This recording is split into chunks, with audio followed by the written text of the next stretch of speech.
And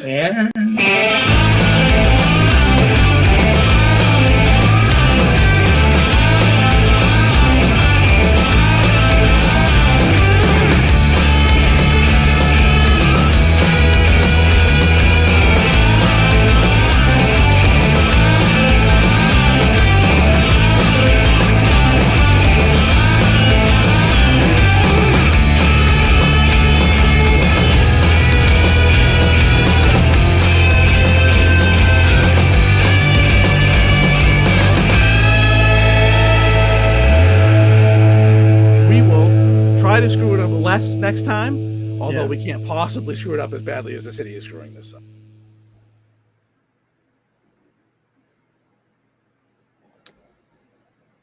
Welcome to This Week in Worcester podcast. I'm Tom Marino, editor of This Week in Worcester. I'm here with John Edward Keogh. He is the best Mario Kart player ever. He's also a featured contributor to This Week in Worcester, the president of Hollywood Film Group, executive producer at Manning J Media. I just saw that the live post there, at least on the tweet machine, went out with the wrong description, even though I changed it. So I am sorry for that, but that is not our agenda. I don't know why. I just looked again. It's in this here software. It should have been going out, and so it's screwed up again. That's good. Good stuff. Tonight we got some. First of all, last week, I suppose an explainer is necessary. Last week, John was going to do the show remotely. He was off on site shooting a film, very exciting film, and technical problems ravaged that. So I went solo for a little bit and then ran out of here. And was a little flustered and unhappy with how that went. Nobody's fault. And so I just pulled it down and we just pretended like we didn't do a show. So that's what happened last week. So if you did watch that brief, 20 minutes or something, we'll talk about some of the same stuff. But John is here and he'll make it better. I'm here. Hi. Yeah, it was. We tried to do a remote from the set of Burning Down the House. Burning Down the House is a documentary directed by Tommy J. Dwyer, and we are going through different firehouses in Massachusetts that are in, for lack of a better word, they're in a state of disrepair. And so we're trying to get those kind of covered and use it as a vehicle to help kind of, I think the better thought process is to narrow the way legislators at the state level think about how they fund fire departments, because there's just like a lot of wild stuff. But one of the biggest things is that in Fall River, for example, they don't staff the trucks at the minimum levels, which is 4 guys on a truck. They have them at 3. And of course, they had that tragedy in the summertime in the Gabriel house, where basically the 3 closest fire stations to that house were all dark that night. So they weren't staffed at all. And so it took them that extra length of time to get there. And then when they did get there, they only had 3 guys per truck. And there was several elderly folks that were really heavy set folks. And to get them out of the building, they got to, use a ladder contraption, and you got to get 8-9 guys in there. And it was really, really difficult. So it shouldn't happen. Like the amount of people who died probably wouldn't have died if they had all the firehouses in good condition and the right amount of staffing. So we were just doing that. And then for some reason I couldn't get it to connect. So it just didn't work. So sorry about that. First week we've missed in I don't know how long, forever. Probably like a year. We've been banging them out, bro. So we shall begin the streak anew. First thing up is we've kind of been attacked again.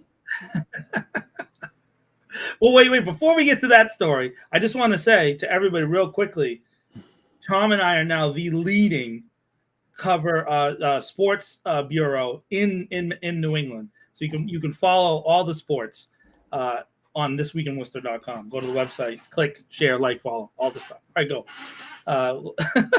I have this to say about this whole scenario, and it's just a brief little thing that I think you'll enjoy. You got slides? This is great.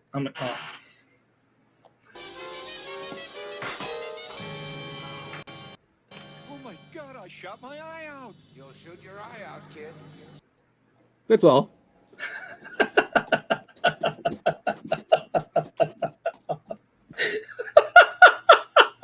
Sorry. Oh, that was great. Oh man. Isn't it great when you immediately get the reference? I mean, really. Oh, classic. Oh, that was great. So, why can't I do this? That might be the best thing you've ever done.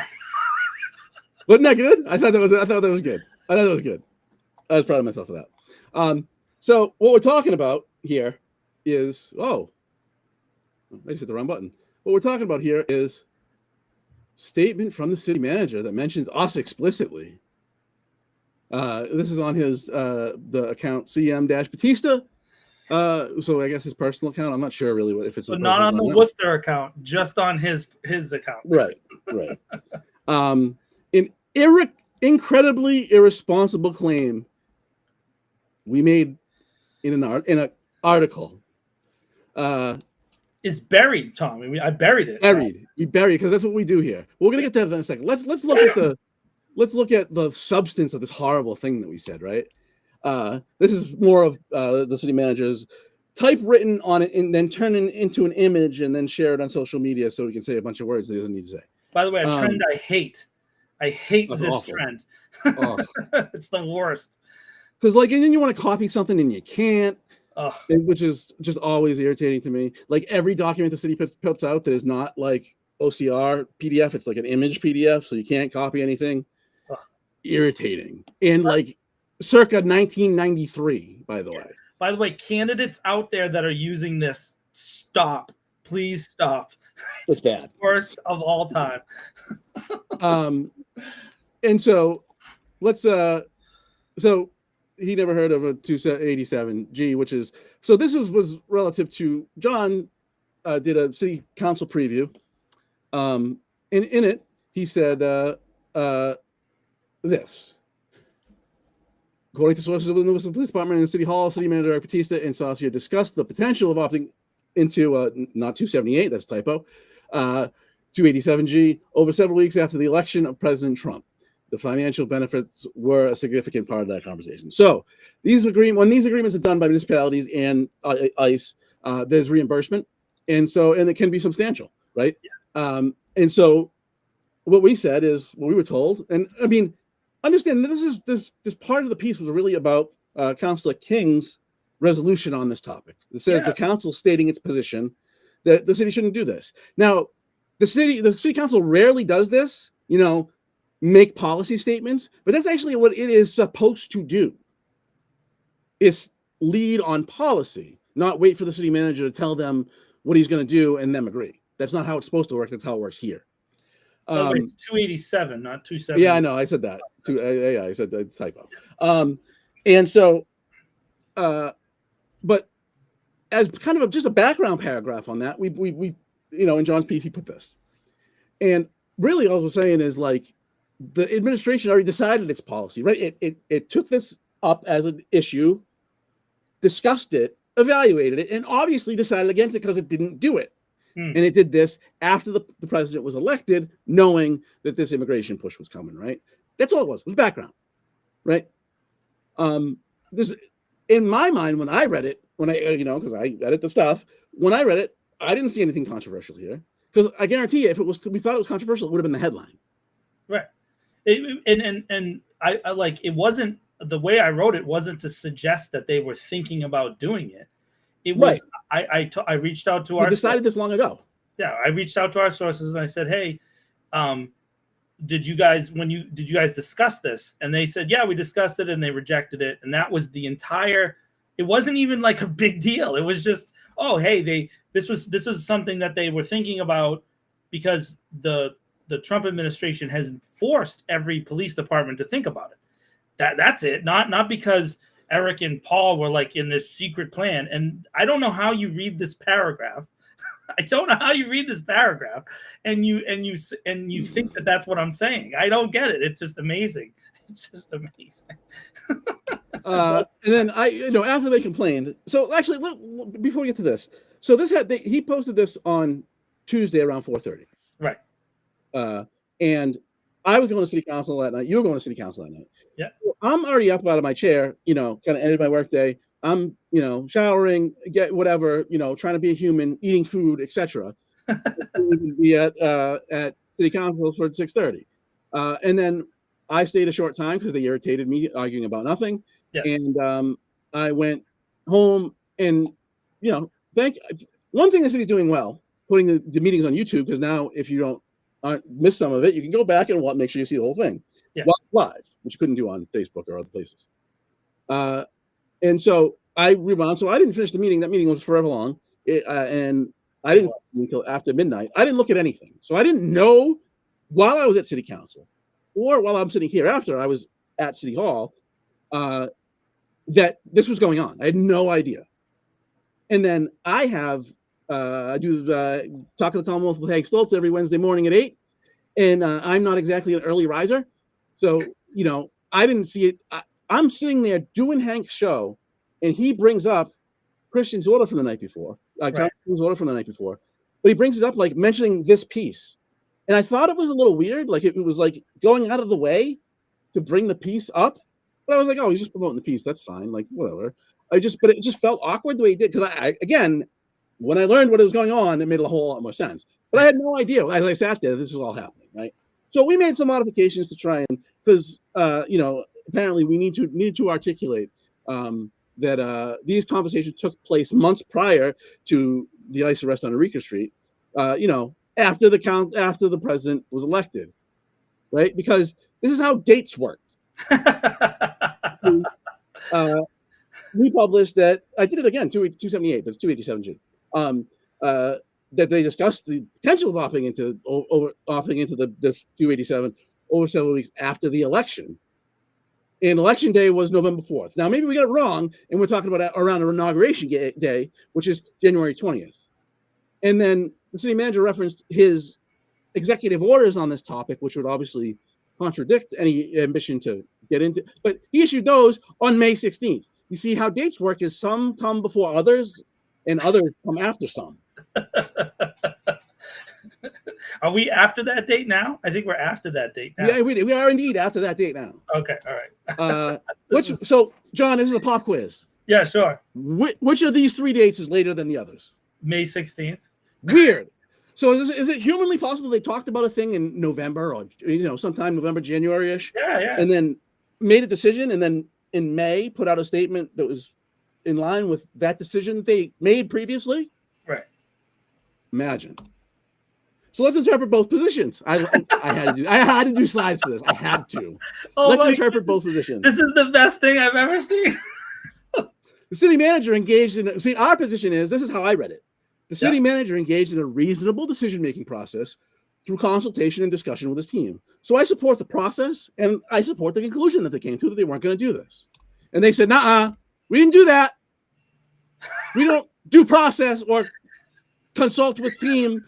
Or make decisions. We just knew through osmosis. Nuh-uh, we didn't do that. They're literally arguing that they want to take the dumber position. Oh my goodness, this is great. Nuh-uh. Nuh-uh, we didn't do that. We don't consult to make decisions. Nuh-uh. And so yes, they're fighting to take the worst position, which is that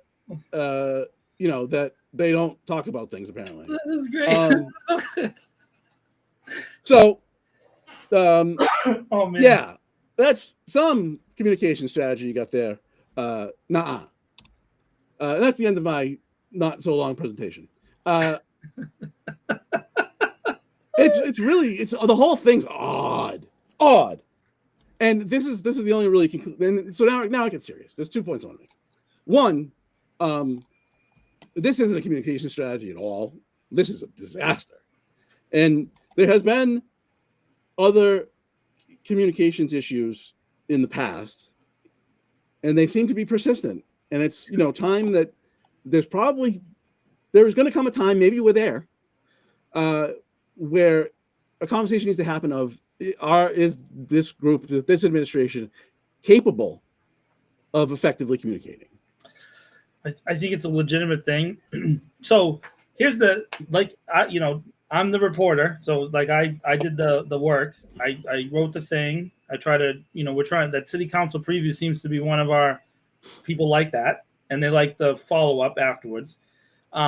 Which by the way, I haven't written the follow up because this happened, and like Tom said on that Tuesday, I didn't see the tweet because I don't live on Twitter I never have, but I don't know anybody who does, and I'm actually surprised that they put it out at all.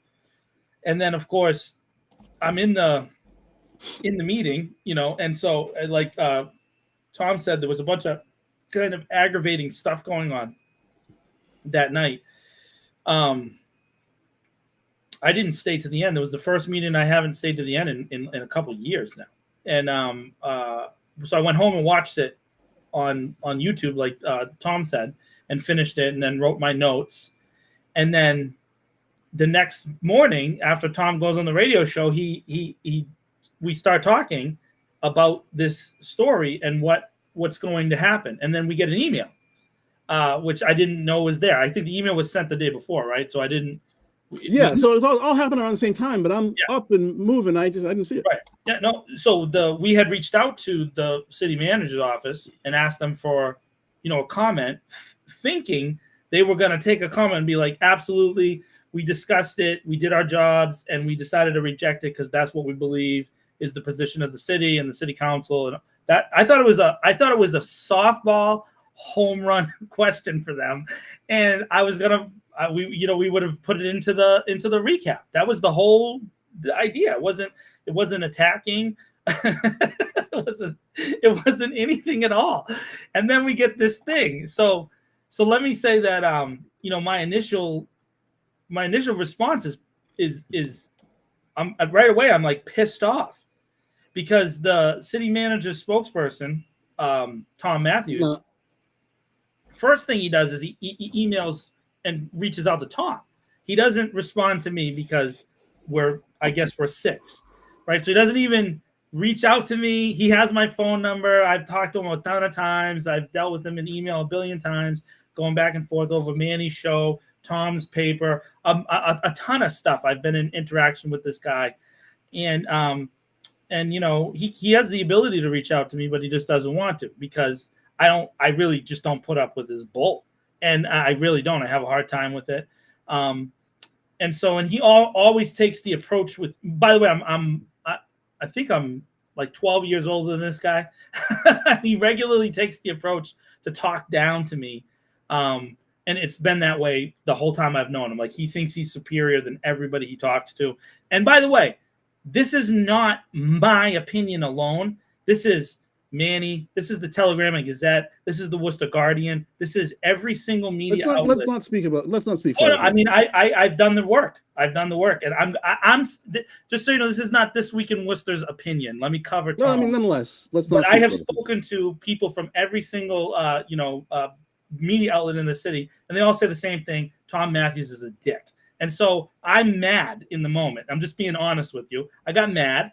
And my first response is I go to write another article, right? I start typing furious fingers of doom. Da, da, da, da, da, da. So then I calmed down. I talked to Tom. I calmed down. I didn't publish the thing. We didn't even go into that. I started doing my due diligence, and I started digging at this story. And now let's hold off on that. Let me finish my thought though. What I'm saying is that now there's more to it than this, right? And I never would have ever paid attention to it at all if not for their response. So and I'm not talking about nefariousness or anything like that. It's not nothing's secret or whatever. But now there's a story that I'm working on, and I think it was related to that kind of thing about communication and what are they trying to say over there? It just doesn't make any sense. It really, in the end, it's an unforced error.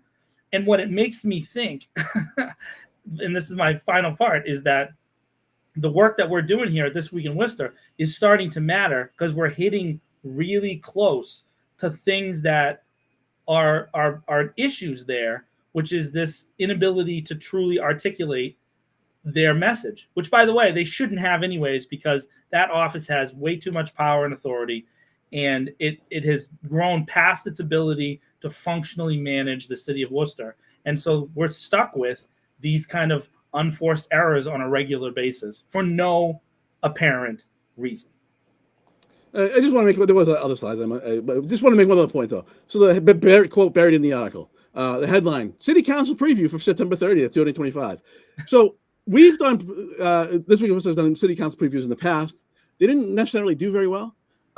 And so I stopped doing them. And John wanted to continue, wanted to do them and wanted to do them like as a column. So I said, sure, go ahead to see how, let's see what happens, right? So he's only done a few of them. We'll see what happens, right? But I just want to, if we thought that this was even a story, here's some of our other headlines.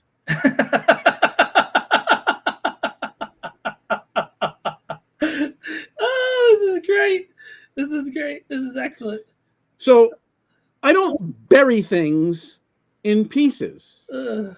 I put them in the headline when I think they're stories. Right. So the reality piece was a city council preview, and we saw the bit the administration has thrown a tantrum about as background information. And again, we would have made it the story. I don't know why I did this slide. Here's the real point, though: is they're complaining about a piece, and I just checked before the show.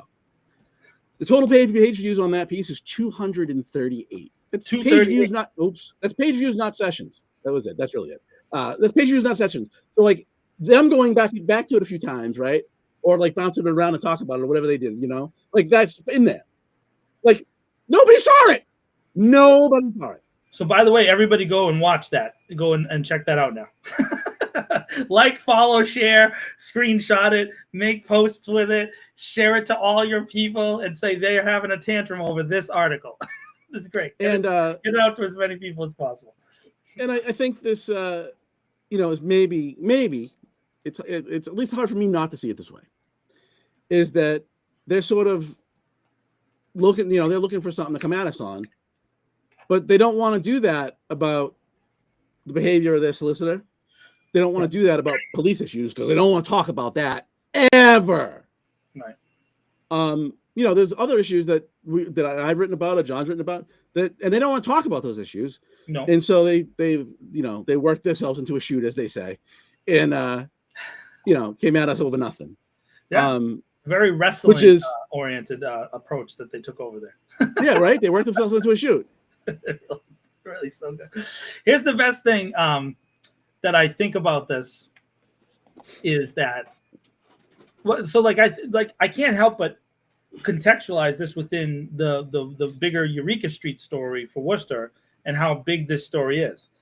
And then, of course, backtracking from Eureka Street to our work on the Department of Justice, and then going back even further to our work on the RealPage software scandal, and then going back even further to our work on the drones.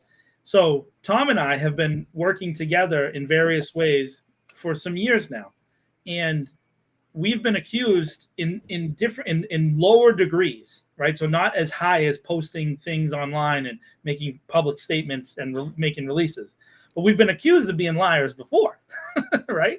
Or manipulators, or we're showing one part of the truth. And here's the interesting thing. Consistently, we have been proven right every single time. Now, I'm sure there's going to be a time when we're wrong. So I don't want to I don't want to pretend we're Bill Goldberg and we're going to go on the streak and never lose, right? Because there's always going to be a mistake.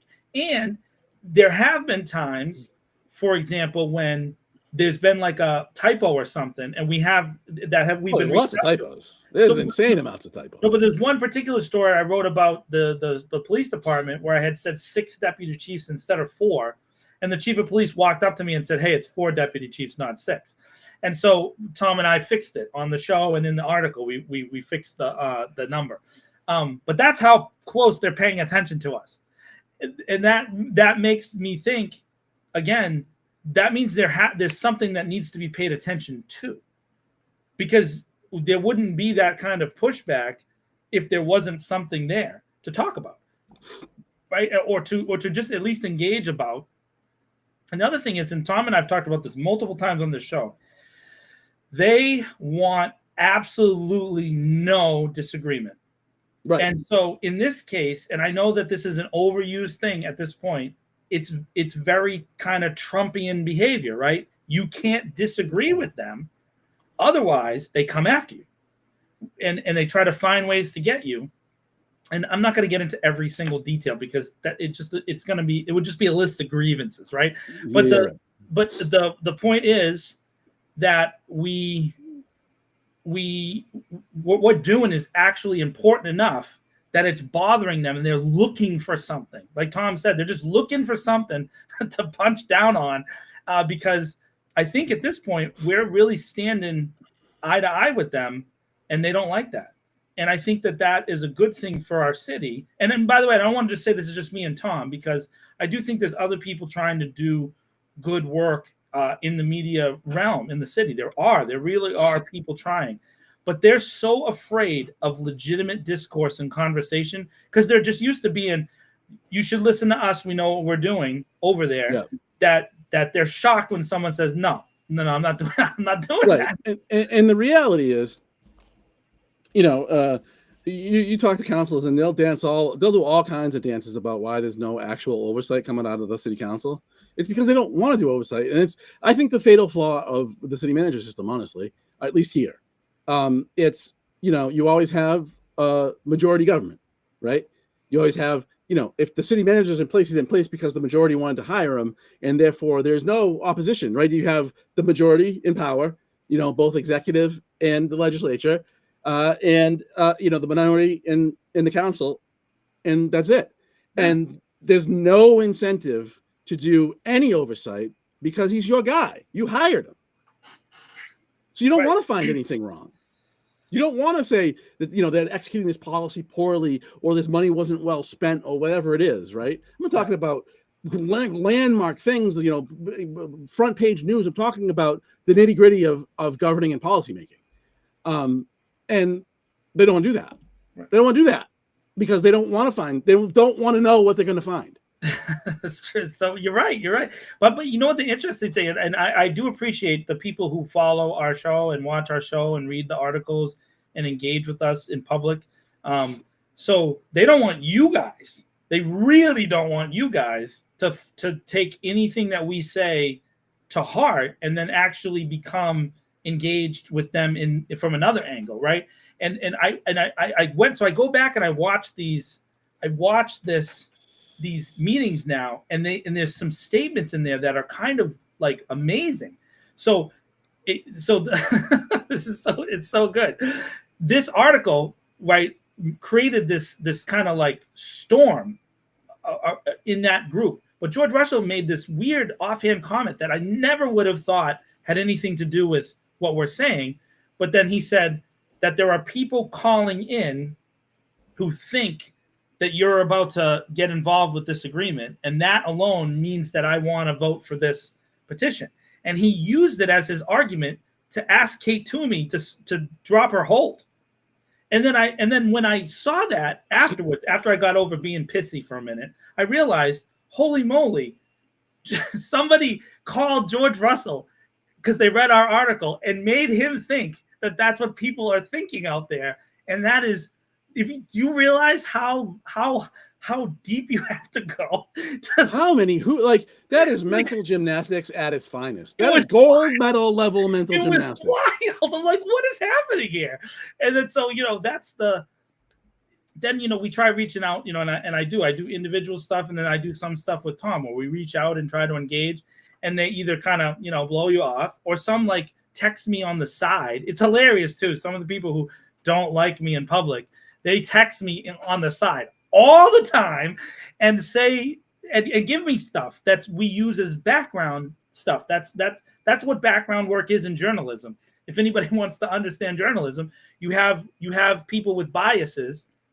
So like I have city councilors who hate each other like poison, like legitimately hate each other. They're nice enough in the council chambers, and they text me and Tom, and they text other reporters in the city with, I mean, just the volume is unbelievable. But not just that, former city councilors cannot get their heads out of that room. They live still in that room. So anything that happens in the Esther Howland chamber is like permanently lodged in their head as the only like part of the city that matters. So if you say something in that chamber, it resonates with this really small group of people, so much so that they make phone calls to sitting city councilors and to the city manager's office, and they're like, "Can you believe they said that? You got to handle this." What? It was background. And look, I don't think I said this. I did a little roundtable type thing at the library not a little thing, but it's a part of a series of roundtables. I think it's the second week in January is the last one, on a Saturday, and it was how do you call up City Hall was the topic. Yeah. And Diane Williamson moderated and was there with focus with what's the Tony how do you say his last name? Kashi from the TG, and I'm gonna blank on his name now. And it's Adam Bass. Adam Bass. Why couldn't I remember his name? From Mass Live, and wow, good job with names, stupid. Mika. What was her name? Yeah, Mika from the Business Journal. It was a cool conversation for sure. But I don't think I ever really got in that, the difference between being at an independent publication is I don't have any access to lose. Yeah. And it's an interesting I think an interesting difference in maybe philosophy or how you approach. It's like, I'm not saying anybody else compromises their integrity. I'm not saying all of that. I'm saying that in the little nuances here, how do you balance not losing access that is good for covering stories, right, with telling the full truth, right? I'm not accusing anybody of watering anything down or anything like that. It's way more benign than that. Yeah. And it's just not something I need to consider because they don't do anything for us. Well, a great example is Tony Kashi, right? He became the City Hall reporter when now I'm going to blank on the name, the kid who covered City Hall for TNG for like 5 years. Oh yeah. Went to New Orleans. Yeah, we know where he is, but we don't know his name. Anyways, Marco something. Yeah, Marco, when Tony took over the job, here's the difference between the TNG reporters and then what we do, right? They automatically get access to institutional sources, right? Does that make sense? So like the TNG, they get Tom and I get the press releases, we get all the official stuff because we sign up for it, we get it sent out to us. But they have institutional control, and so the person who is the spokesperson for Catalano, yes, Sean, that's right. Is a spokesperson for the city council, the spokesperson for the mayor, yada yada yada. They talk to the reporters regularly because they want to get stuff out.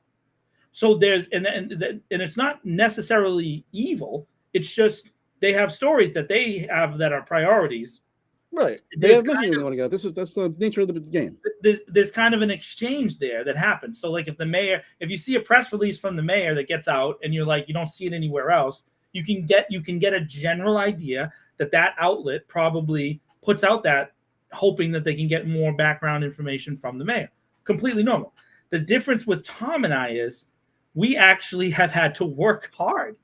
My sources in particular that we've developed over the past 2 years, and I want to say this, these sources are not developed on my own. They're developed in a significantly deep strategy between Tom and I to try to figure out, is this a good person? Is this a bad person? Are they trying to play a game with us? Are they feeding us a story to make us look bad? Are they giving us good information? And what we've done is we've gotten other sources in different places to try to confirm pieces and parts of different things. So, the best example I think would be our DOJ reporting, which was deeply, deeply sourced. And Tom and I went to the wall to find confirming data from different people and different things. And by the way, no one has the whole story at any given moment. They might only have a piece, but that piece now lines up with 6 other people. So then now it goes in the article. And then there's sometimes, and believe me, dealing with anonymous sources or people who say spoken, like you can name my position, but you can't name me. And like, that's the part of, that's what journalism is. I would point to the city manager's office, who, by the way, someone from the city manager's office is watching right now, just so you know. I would point out to them that the biggest reporters in the world, right? So, and I'm going to use a sports metaphor, but like Adam Schefter for the NFL, he constantly makes reports from unnamed sources. And he's listed as one of the best sports reporters that's ever been, right? So, and then if you look at some of the big time news anchors, they do the same thing. Now, of course, Tom and I, it's just me and Tom. So we don't have 57 editors and staffers and all kinds of people in between that can also be involved in those conversations. But like at this point, Tom knows the names of the sources. So in that, maybe not everyone. I don't know if I've told you every single officer who speaks to me, but there's enough that he knows to confirm stuff. Does that make sense for those of you who watch? And that I think is the thing that scares them, is that they know we're getting real stuff. And you're also checking me. Just so you guys know, Tom has stopped more stories for me than I have written. So that's true, but it might be close. Yeah, it's pretty close. But what I'm saying is that's a good newspaper. That means that, because I write just like anybody, I'm a human being. Sometimes I'm pissed off, and I write an article from that perspective, really pissed off, and I type, and it's 8,000 words long, and then Tom sends me a text like, "Hey, buddy, we need to talk about this." I cut that down. I took 5,000 words out of that story. Yeah, we gotta shrink that, John.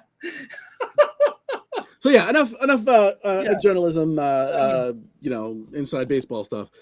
So that was an interesting experience. Needless to say, so I just to finish my perspective on it. So I get out of Hank's show, and I get a message from somebody who I'm not going to name, and then I start to get a grasp on what's going on. So that's like, it's 8:45 or so before the next day, before I even have a grip on what's happening.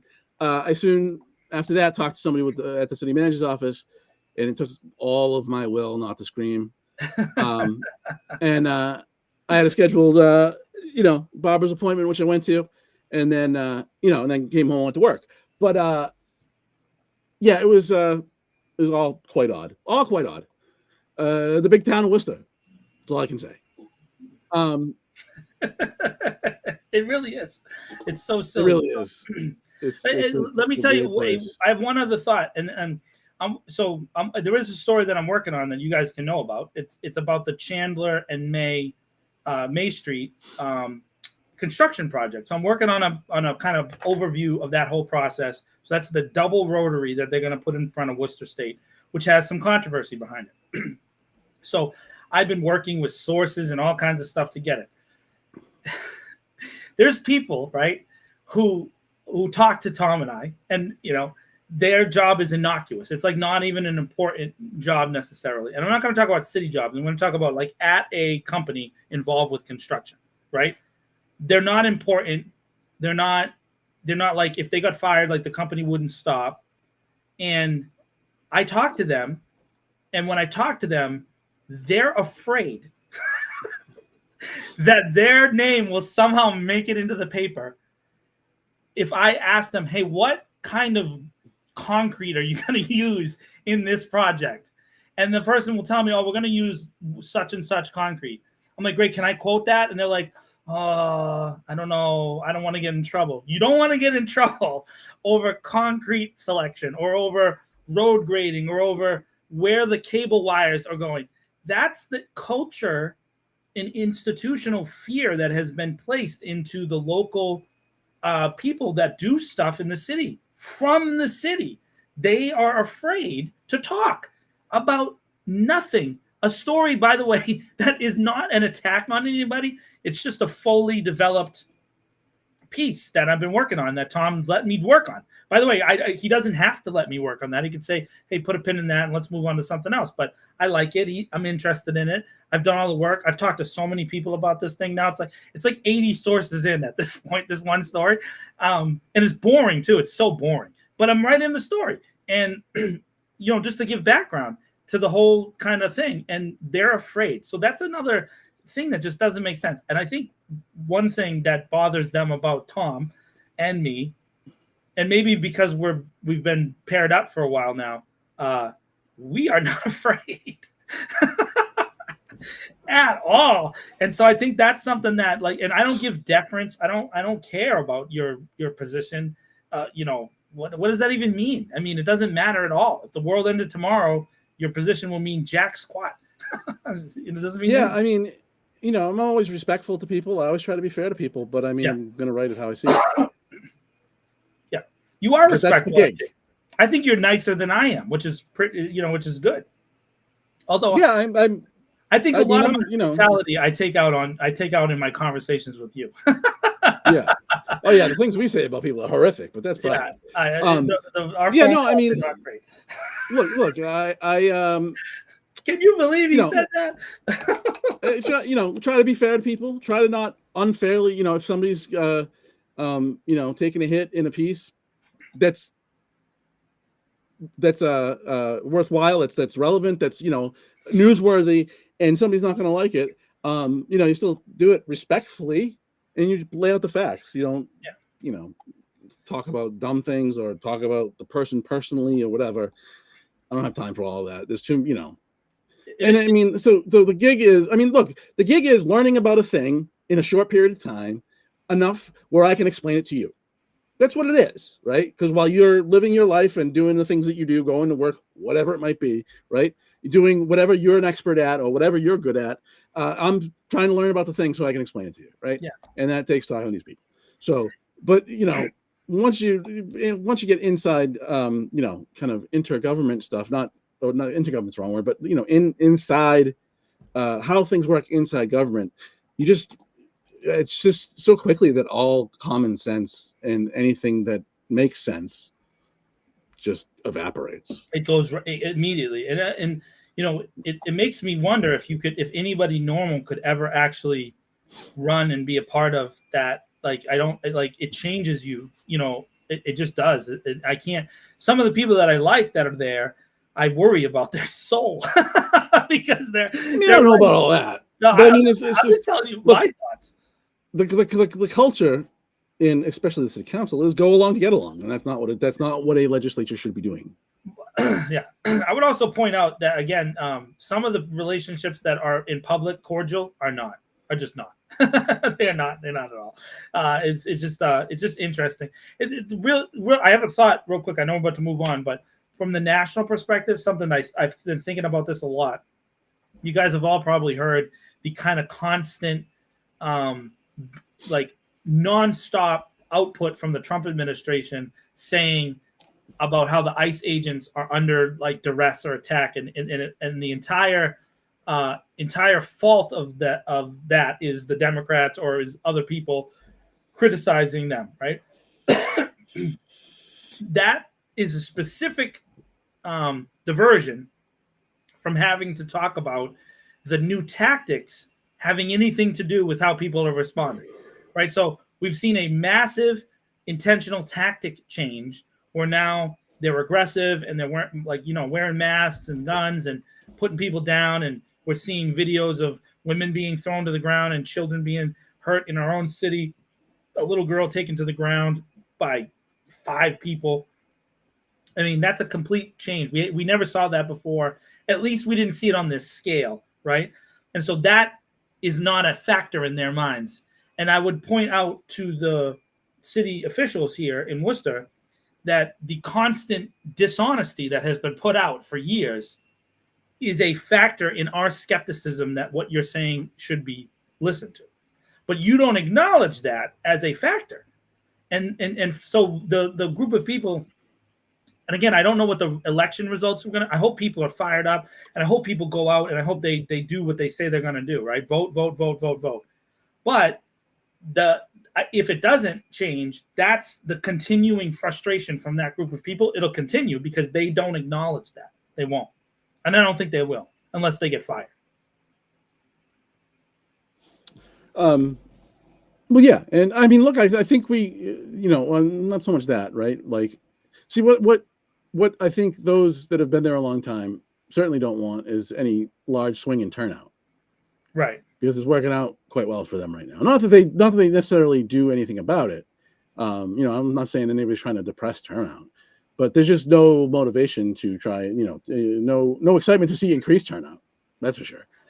And I don't understand how that is, because in my world, working in the film industry, working in this industry with you, working, doing things, I always get better when more people are involved.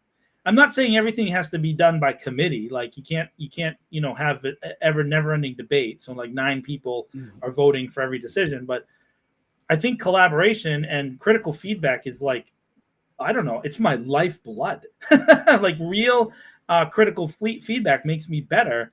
And I don't understand how they don't know that. I don't because they don't think they need to get better. They think they're doing just fine.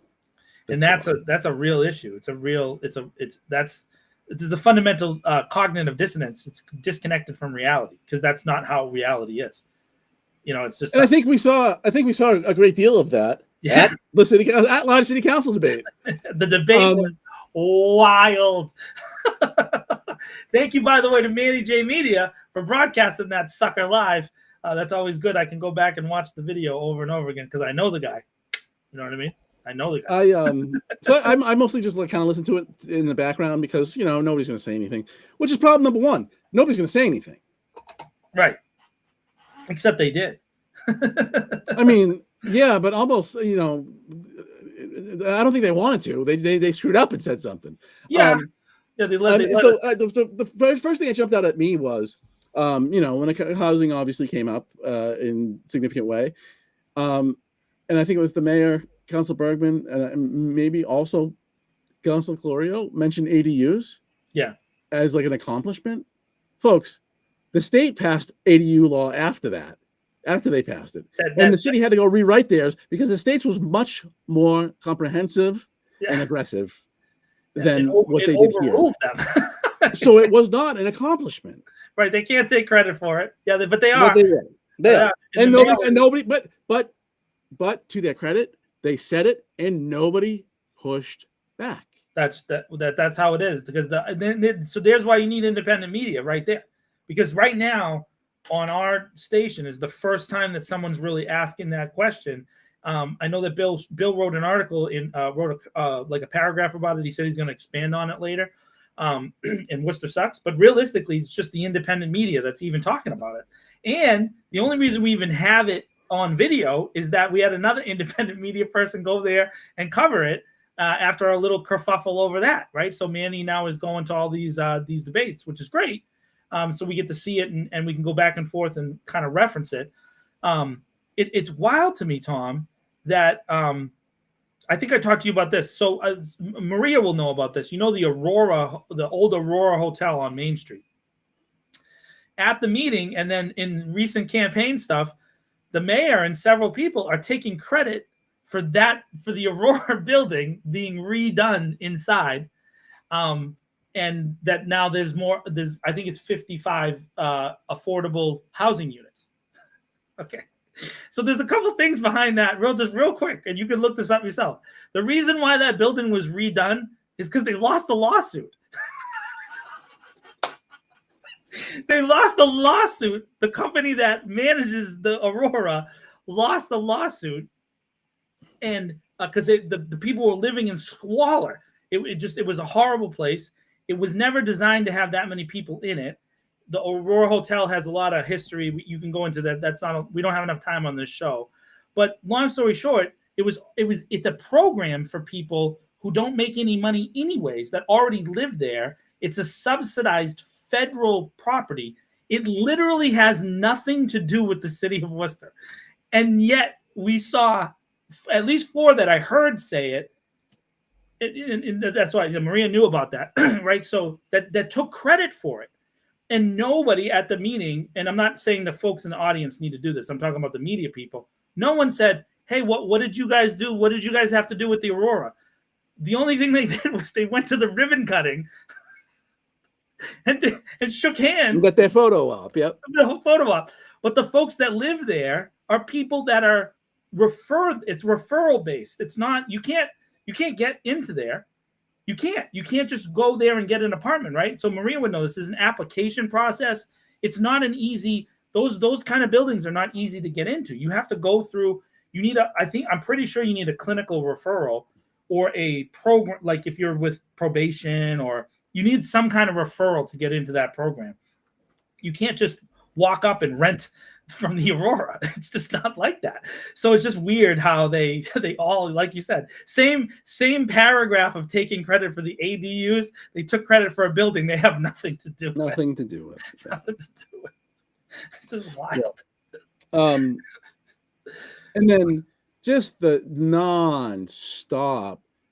Oh my God, it's so terrible when people don't agree on everything. Oh, shut up. Sometimes people need to yell. Oh, inpatient programs, right? That's me. Yeah, no, Tom, I think Gemma Kamara, and I don't really care what people think about me saying this. I think Gemma Kamara had the statement of the year from any candidate when she said, we shouldn't be afraid of people who disagree with us, right? Like that when people come to, and specifically she said, when people come to us as leaders to ask for help, that line is remarkable. Because why does she even have to say it? what world do we live in? And everything revolves around. Everything seems to revolve around the whatchamacallit, that meeting that was canceled back in June, right? Everything revolves around that meeting, and nobody wants to acknowledge the conditions that led up to that meeting being canceled. For one, the immediate reason is that the Tuesday meeting following the Eureka Street was in my opinion, it was moved online and the city manager and the city council reacted with fear, and they shifted it to Zoom and didn't let people come and protest because people were planning on protesting, right? And that's it. So they just waited. They waited until they got their chance, and then they went. The other thing by doing that, they guaranteed there was going to be a protest. Yeah, it just made it worse. I think it angered some people. So then also they're trying to say things that happened that day that didn't happen. Now, were people swearing at Mo, the Joe Petty, and the city manager? Yes. They were chanting F them and all that. So what? How is that dangerous? Freddie, I don't know that that's true. I know that you said that, and many people have said that, but I'm going to challenge you on that because I have the whole meeting on video. Manny J Media covered that meeting, and we have the whole entire meeting on video, and there's no threats heard. So here's the other thing. The police were there.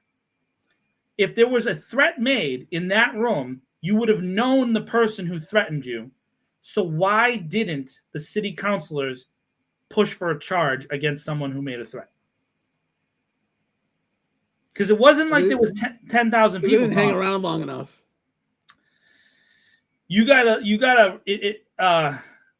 No, there was no threats. That saying F you is not a threat. It's just saying F you. That's not a threat. I was there in the room. I was actually next to you, Freddie. So what did you hear that nobody else heard?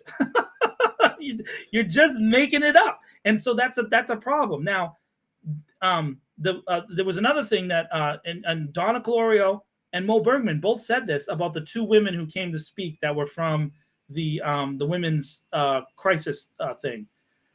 Both of them made the statement that those two women had to be escorted out by the police, and that they said they'll never come back to city council again. Turns out, complete and utter bullshit. Because one, I was with those two women. That's not true. Two, they didn't realize the protest was happening. They happened to be at the podium when the protest came in. Okay. That has nothing to do with the protest itself, Fred. So you just made it up. Exactly. Like I said, you just made it up. So I'm glad you confirmed it for me. Thanks. But both of them actually have been back to the city council meeting since then.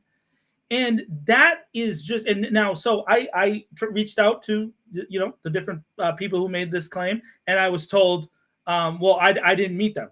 Well, turns out Turns out I might have a picture in my phone of them meeting. So like now, should I write a story about that? Is that like are we like making a scene here? No, I think that it's a little guy. Yeah, it's I don't know. I don't love it because it's a little like gotcha. Yeah, but I I mean, don't. At the same time, you're lying. Right, for no reason. So then I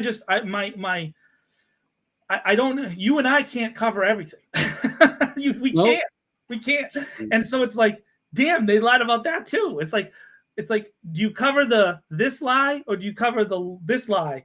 You know, like which lie do I focus on? Which is the worst lie? I don't know. I just know that there's a culture of lying, and there is nothing in the city charter at all that prevents people from lying on the council floor or in general campaign. Now we know all politicians, stretch the truth and lie in their campaigns. That's just the way it is, right? But there's no one holding them accountable but you and me and our 239 views. But I mean that's typical in any government, right? I mean, legislators get what is it? Legislative discretion. There's a phrase for it that which is why they're not sworn in while they're participating in, right? Because they're legislators, so yeah. They can. Yeah, and I think the intent is so they can use like counterfactual questioning or positioning with witnesses to draw out information. But of course, a witness, we don't do that here. We just have tongue bath sessions. That's the thing I think that annoyed me the most. Is like just this constant, everybody's got to be nice to everybody's got to just it's got to be kumbaya all the time. And what they're really saying is that the messaging is that the majority is saying when you don't agree with us, it's disruptive. Yeah, and several of the candidates expressed the same thing, is that they basically would like advocate for some position to stop people from talking. And then you had other candidates who said, no, we would try to engage with each of those people. So there's like that's a specific dichotomy. It doesn't matter about the political positioning, like whether they lean Democrat or Republican. I don't really care. What I do care is that there's one group of people who said, hey, if someone comes to the city council, that's an important person. We should listen to them and we should like try to figure out what's going on, versus the other group of people who are like, we're not going to listen to anybody unless they go through this very narrow set of steps and hit every T, dot every I, cross every T. And only then will we listen to them. And in the end, all we're going to do is say no anyways. So we're never going to say yes ever to anything, even chickens. Even chickens. We'll just punt forever on that because a couple councilors don't want chickens. Don't get chickens then.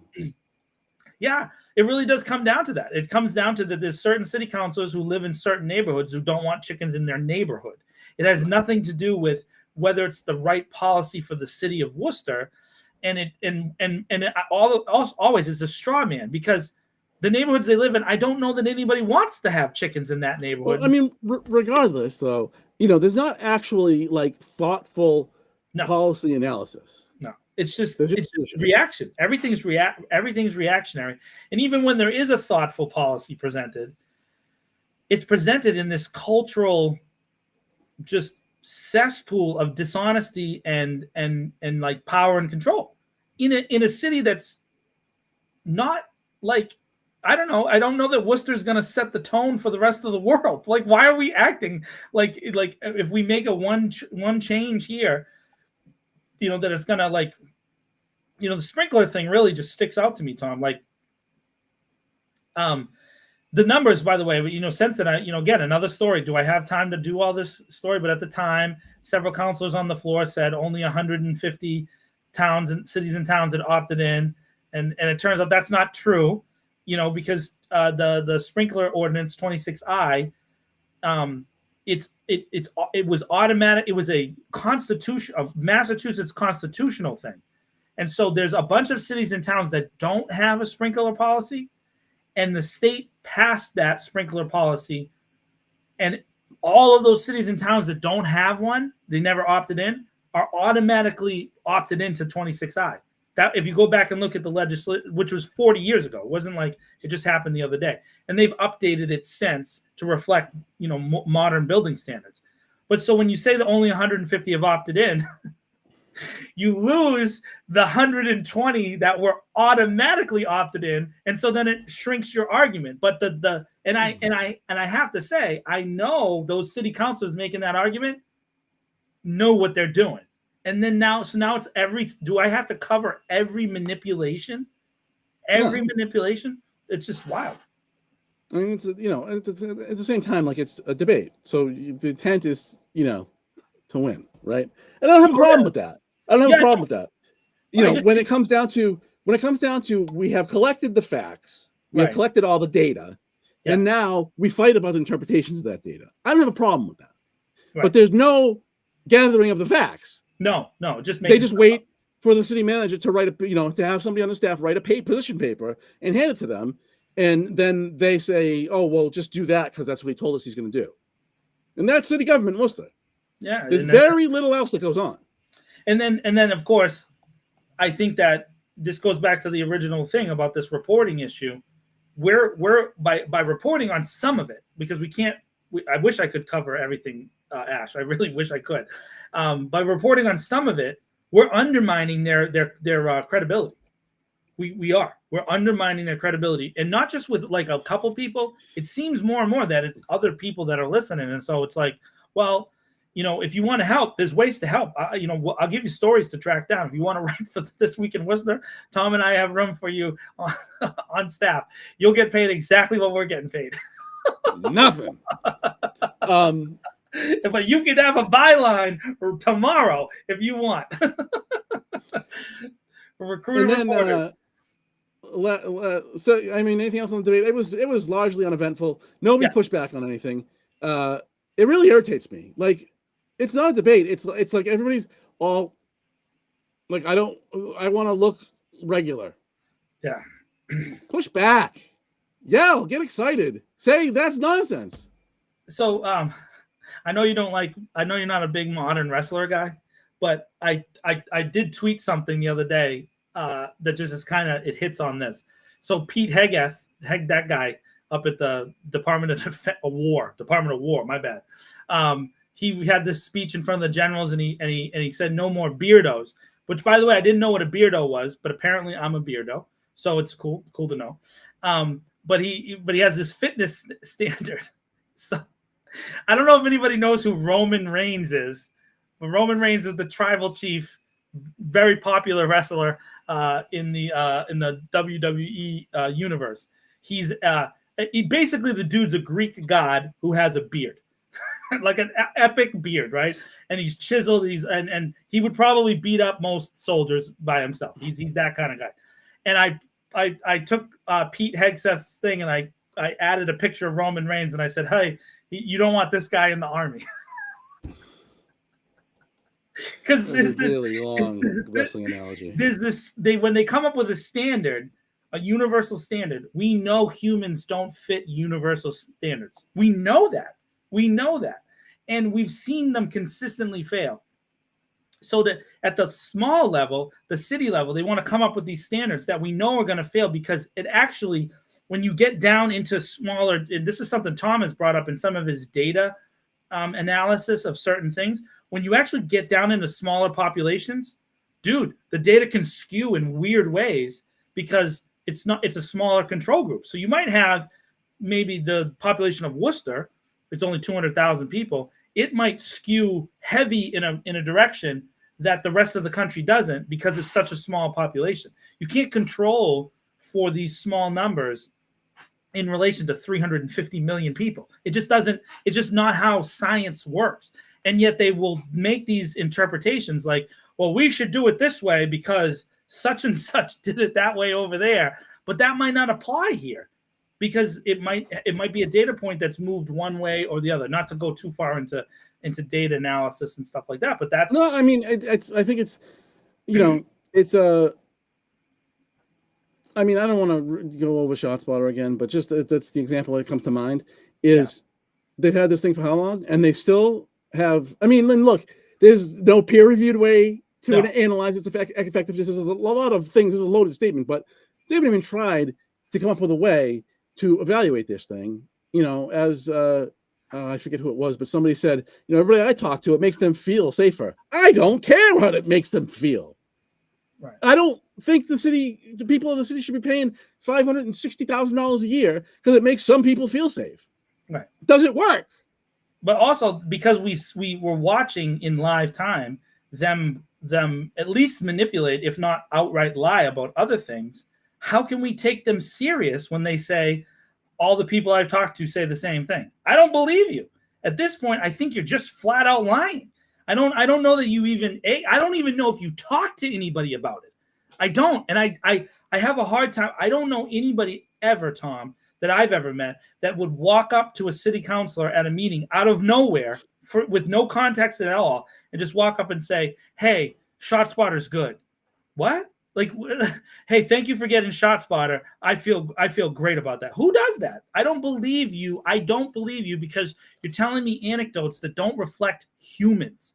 I don't even think the biggest honk for police technology ever would do that. I don't believe it. I don't believe that for a second. I think that they have life that they have going on that's more important.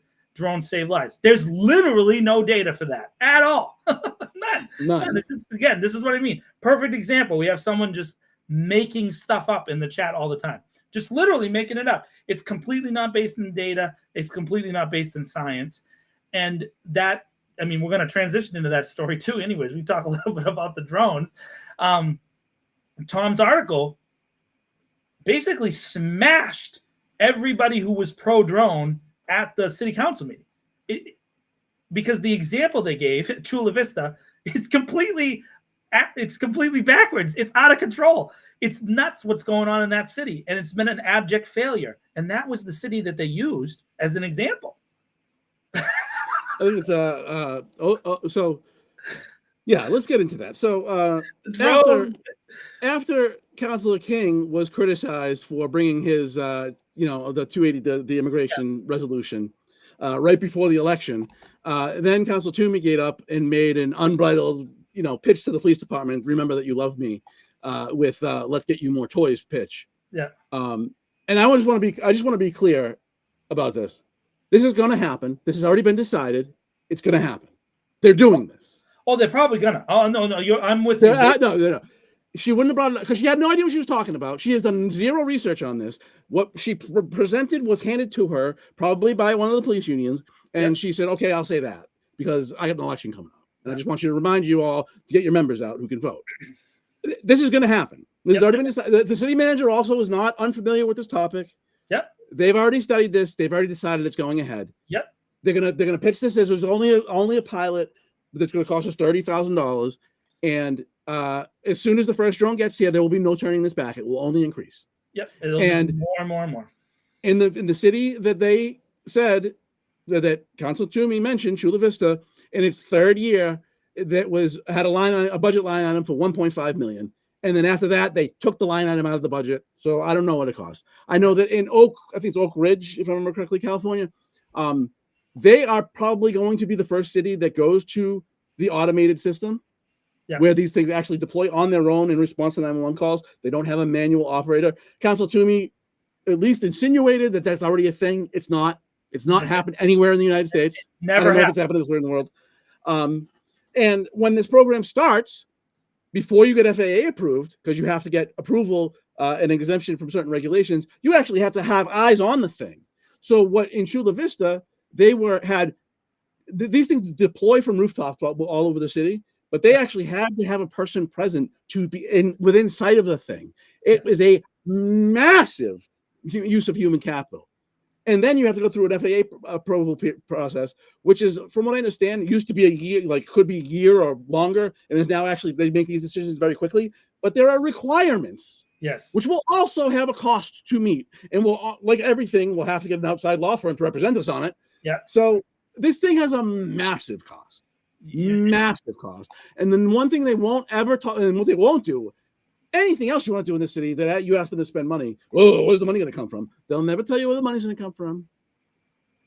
And they will continue to shove a budget down our throat that has the minimum, that has to the penny, the minimum amount they're allowed, that the state requires them to spend on education. They don't want to prevent crime through having, well-informed, marketable, well-informed residents coming through our school system that have marketable skills, so they can earn a living and are far less likely to get involved in crime. They just want to respond to it, and they want to respond to it with more and more and more money. It's turned into the Pentagon over there. It really is. It's wild. They just throw money at that place. Not only that, Tom. Not only is it the school thing. You know that there are 7 fire stations, 7 in the city of Worcester right now, that are opted out of the state inspection requirements because they're too old and they all will fail inspection immediately.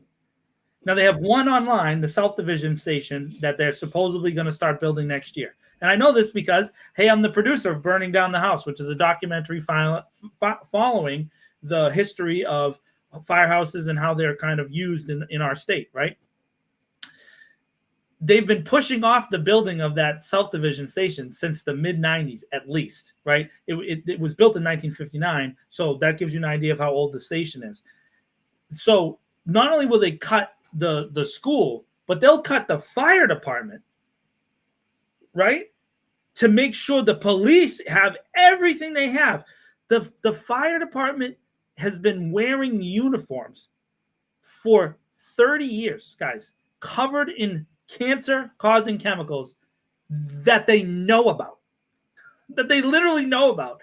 And they'll say, hey, guys, wear this every day, go fight our fires, but we're not going to buy you a new uniform. And if you want a second one, you got to buy it. By the way, that's the policy in Worcester. Two uniforms, you got to buy it. Wild. But when the police want an extra drone, let's go do it, dude. Let's get a drone. Absolutely. So much so. And I'm sorry, it was the funniest moment on city council all year. The reasoning behind Kate Toomey's reasoning, one of her points was David Webb has a drone. Imagine you say that, regardless of who it is, and look, David's polarizing. That's fine. People can like him. You can feel how you want about him. That's your prerogative. No, I'm just hold on. The audacity to mention a private residence, a person who doesn't even live here at the moment. Yeah, it doesn't. To mention a private resident's name with sarcasm or whatever the hell she was doing. It's just disgusting. It is. If anybody else did it, there'd be ads on TV, on the radio this week about chaos candidates attacking residents. Right, exactly. And there's local media outlets. She's a bad person. She's a bad person. Literally put that up every day. That this kind of reference is chaos. I agree. I same thing. I don't always get along with David. We don't always agree. He actually wrote an article about me recently saying I don't like John Keogh, which is awesome.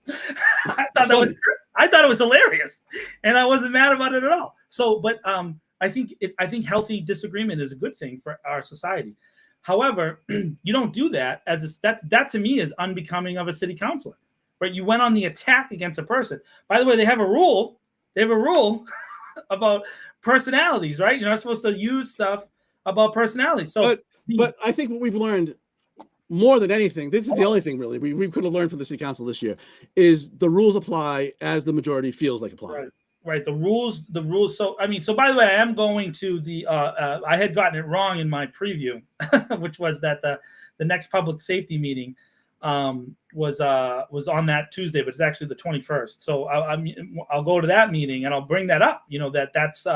That could cause, in fact, him mentioned. This guy is the one dude who's been assaulted in City Hall, right? That happened this year, dude. And so, like you're saying, to reduce rhetoric, and supposedly there's threats and all this other stuff that have never been reported to the police. But hey, you're saying this, but then you do the same behavior. But if we bring it up, they will say, "Well, it's not the same behavior, and that guy deserves it." That's the tone that you get. That guy deserves it, and that's ridiculous. And just like Nat Cosenza deserved it, just like Patrick Rizzuti deserved it, just like Mr. Reguera deserved it, and on and on and on. Yeah, absolutely. The wild, one of the when Nat Cosenza was, obviously after he was, found innocent, the case was taken away, all that other stuff. But when the settlement came out, one of the things that Tom and I had this kind of offline conversation, but I saw several people. So the cities had to settle with this kid, had to give him millions of dollars. That's a fact. That happened. $2 million. No, it's a disgrace. It's a disgrace, is what it is. Should be more, but had to give him $2 million. They lost. That's a loss. No matter what you say, it's a loss. Oh no, but the agreement they signed says that they accept no responsibility. You just pay out millions of dollars. Apparently they pay out millions no matter what. So you pay even if you don't do anything wrong. Apparently you got to pay $2 million. And they'll never talk about it. Never talk about it. They'll never talk about how a current Worcester police officer, unquestionably, the judge wrote it in a decision on an appeal. Lied in the criminal trial and twice. Yeah. And by the way, so for those that hate watch our show and always are questioning that, that's a specific individual person that we're talking about. One person that committed what, if I did it or if Tom did it, is a crime. It's a crime. To lie on official reports is a crime that you can go to jail for. And now it's never charged, never ever charged. And so not only did he lie, but the state used that lie and his credibility to put in their closing argument to get that conviction in spite of DNA evidence. That's by right. the way, which was the core of his lie. 16 years of the and the $2 million they paid him, they paid that police officer, that criminal, more per year than they paid that guy for losing 16 years of his life. Wow. No moral courage, no morality whatsoever. Disgusting, awful people. It's wild. And then if we bring this up, I don't want to pick on anybody in the chat, but you guys all know who I'm talking about. We'll literally just make up stuff to defend that. Like that's not important. And so that's then not important. That like kind of underlying tone that they take is like it's for the greater good. Right. So it's like in their minds, it's okay that 1 or 2 or 5 or 10 or 20. And I said this in city council because it won't happen to them. Right. Those 25 to 50 people a year that go to jail for something they didn't do is okay with them because it's for the greater good. Right. It's helping the whole city be way safer than it would be if we really fine-tuned and drilled down on who's innocent and who's not. It doesn't matter who's innocent or who's not. It's this wild assumption at the core that an individual person doesn't matter as much as another potential group that we don't. And by the way, that potential group is never defined. It's never defined who the greater good is. But you start to get an idea of who it is. You really do. It tends to be a particular color, and it tends to be a particular class and a particular economic status. And it's really hard to get away from it. And the evidence just piles up and piles up and piles up that's what we're watching happen live. Now, do I agree? I mean, Tom and I've talked about this. I've probably talked about this with 15 people in our chat and Tom and everybody else. I agree that the attacks that people use in this kind of conversation, everything's racist, everything's against folks' whatever. Is always like the first thing that people jump to. The problem with that is, Tom, is that what else are people supposed to do to get you to pay attention when you're doing the behavior that you're saying you're attacking my core, my being? So how else do I get you to even listen without calling you a name? So then I call you the name, and then you're like, "How dare you call me the name?"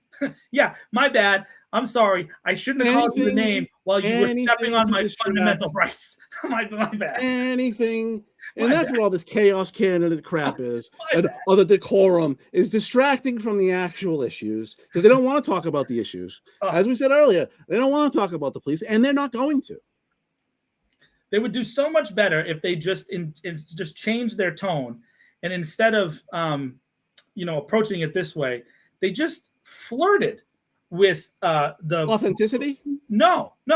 If they just flirted with, if there was anything that authentic that came out of that room, there was just a shred of authenticity that came out of any of them. It's like a little, a slight bit of accountability. just like one drip, little drab. You know what I mean? It's like when you're at the club, right? And you don't really want to dance. You don't, you're like one of those people who stand at the bar and you kind of do this. You get your drink. That guy. Just do that and look at the girl or the guy that you like on the floor that's dancing and, give a little wink. Just wink at accountability for me. They don't even want to do that. They don't even want to do that. I don't need you to know how to dance. By the way, Big Daddy John can dance like nobody's business. I just want to point that out there. I got rhythm and I got soul. And I'm the best Mario Kart player of all time. That's a fact. But here's another great example. They had, I don't know how many conversations in this session about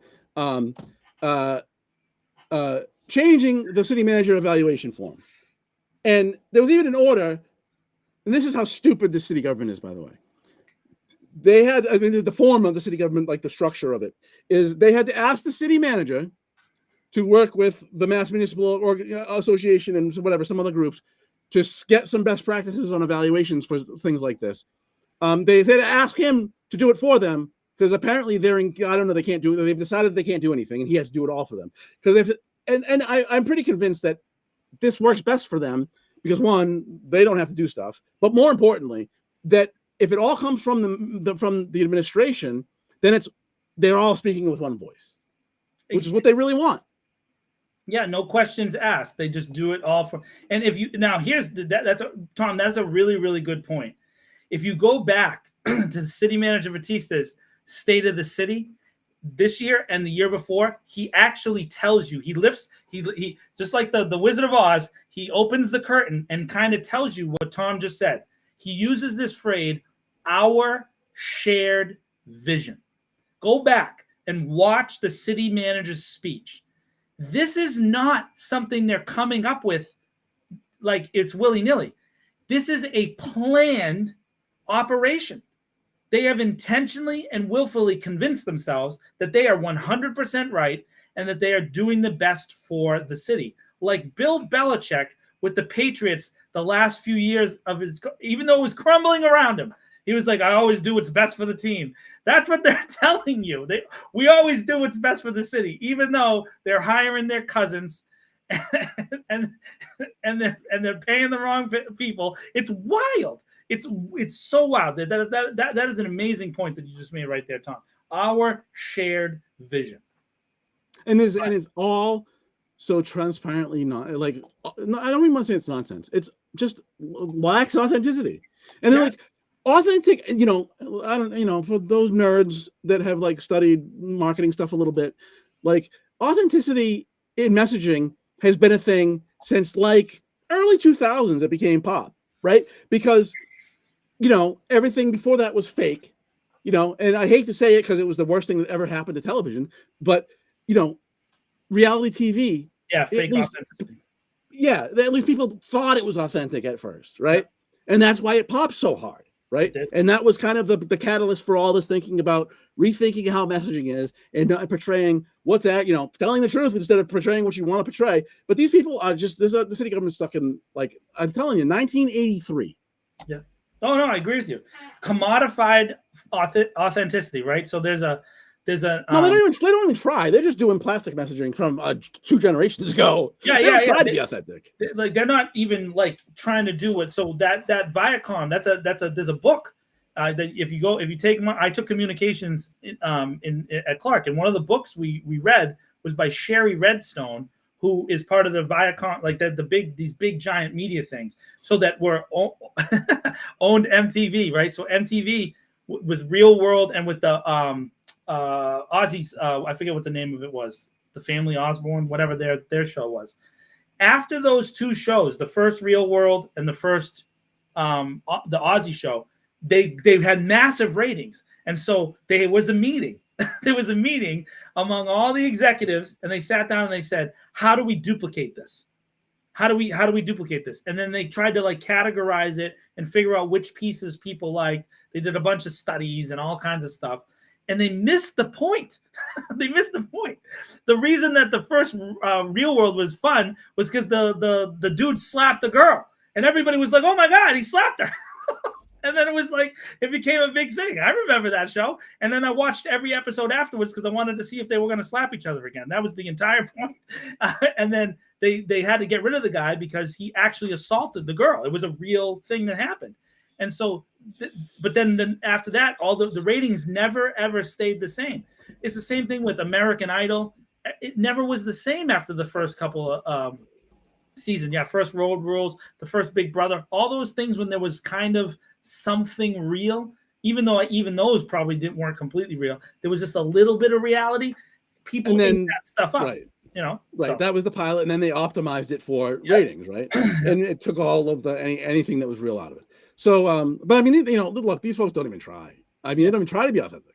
And then they're trying to, right now, the election season, they're trying to optimize out the real and trying to get everybody on the same page. There's coded language being used, and we want to get back to business, and we want to restore regularly scheduled programming. And by the way, if you go and look at the history of these campaigns, and for this group of people, they've pretty much all been together since 2015, right? That's when Mo and Candy joined the city council. They all say the same thing. Now, interestingly enough, Tony Economou, 2013, Gary Rosen, he was there back then, Joe Petty, Mo Bergman, Candy Carlson, Kate Toomey, George Russell, all the same. Do you know what's happened in the city of Worcester, Tom, that you can actually verify since 2015 till now, in the last 10 years, when all of those people were creating the policies that we now have, as policies now? You know what happened? They failed. You can actually verify it. They failed at housing. They failed at reducing poverty, something Tom has talked about a bunch of times. They failed at bringing jobs to the city. There's literally a decade-long track record where they have failed at every single thing that they promised since then, that they're running on now. They say that they fulfilled those promises, but they didn't. And they want you to believe that they've done what they said they were going to do. And they're all universally the same. But I want to point out to you that look at who's working hard.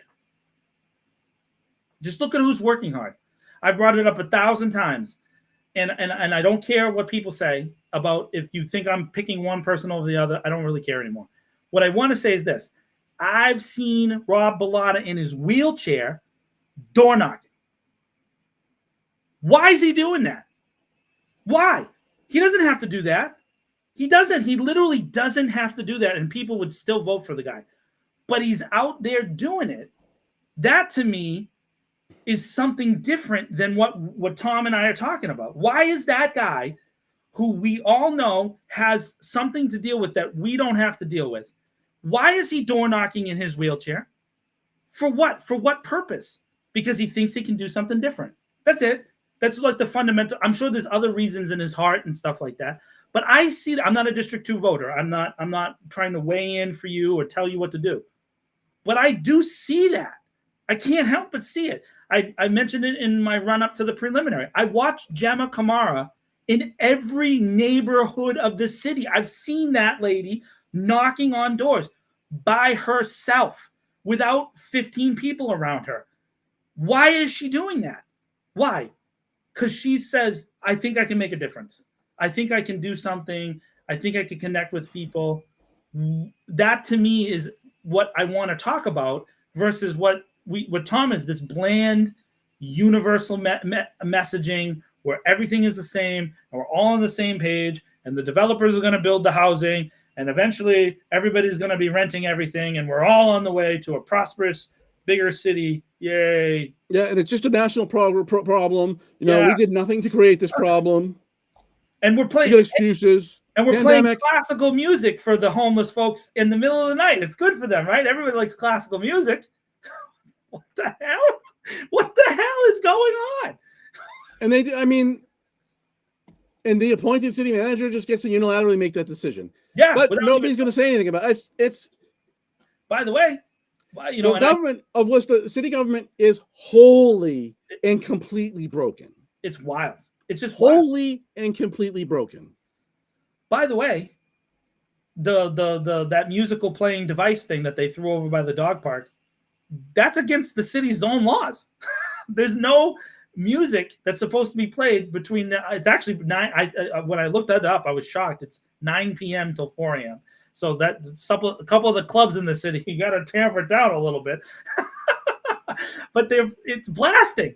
I actually walked over there, and because my house is not far from there, I walked down over there and I measured the decibels, and it's blasting, Tom.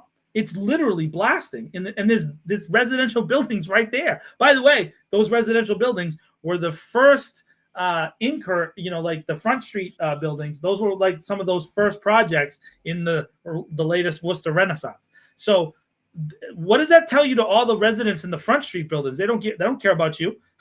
They don't care about you at all. They'll throw a machine up right across the street from you and blast music all night. They don't care if you sleep at all. That should tell you what the city manager thinks about you. It is what it is. It's getting more surreal by the minute. That's crazy. That's craziness that they did that. That's craziness that they did that. But by the way, is he going to put out a statement on X saying that that I'm giving misinformation about that? I hope he does. It would really make my day that, hey, on the This Week in Worcester podcast, somebody brought up the LVT machine that was playing, blah, blah, blah, blah, blah. You were blasting music. You don't care about the residents directly across the street. It was shaking people's windows because you hate the poor so much. You'll do anything to drive them out, anything to drive them underground, anything to make them go away. And let me say this. At the debate, this is my last thing on the debate, Dr. Mitra, in my opinion, encapsulated for all of us exactly what the majority, the Chamber of Commerce, the developers, the city manager, the mayor, the majority of the council, what they all think. The issue with the homelessness is, and he used that phrase, is that you can see them. That is their problem. They don't mind that there's people on drugs.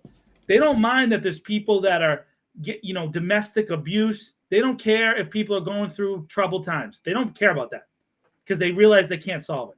What they care is that they have to look at you. They care about having to look at people who are going through it, Tom. That's what it is. It's mind-boggling.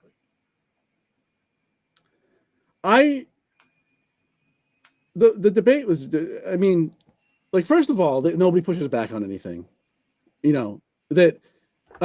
Councilor Toomey's answer on the DOJ report was like, all of a sudden they found credit, it was really disturbing, but they were already fixing those things beforehand, but meanwhile, you go to her committee meeting and she's amplifying nonsense about interns. I thought it was false, Tommy.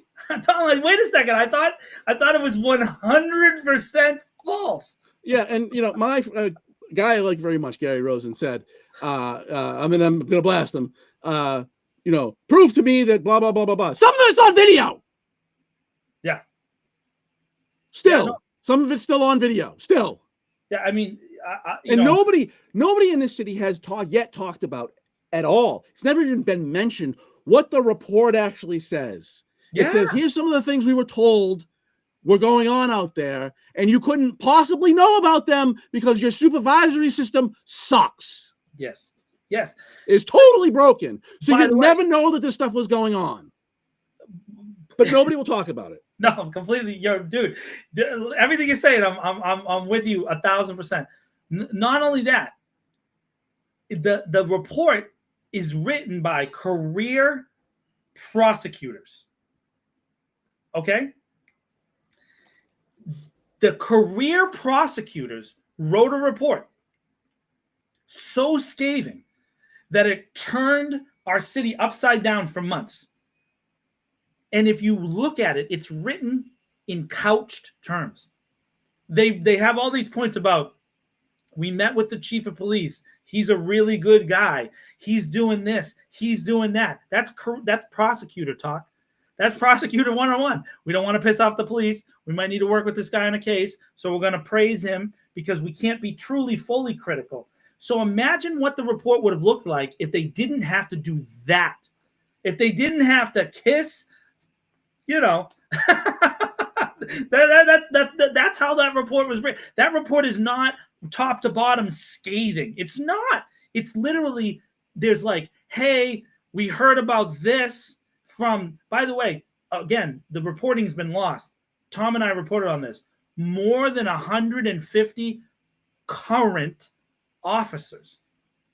Yeah, so voluntarily Yeah, but the caveat with that is how much of it was voluntary and how much of it was with their union rep. Sure. The ones with the union rep, they didn't say nothing.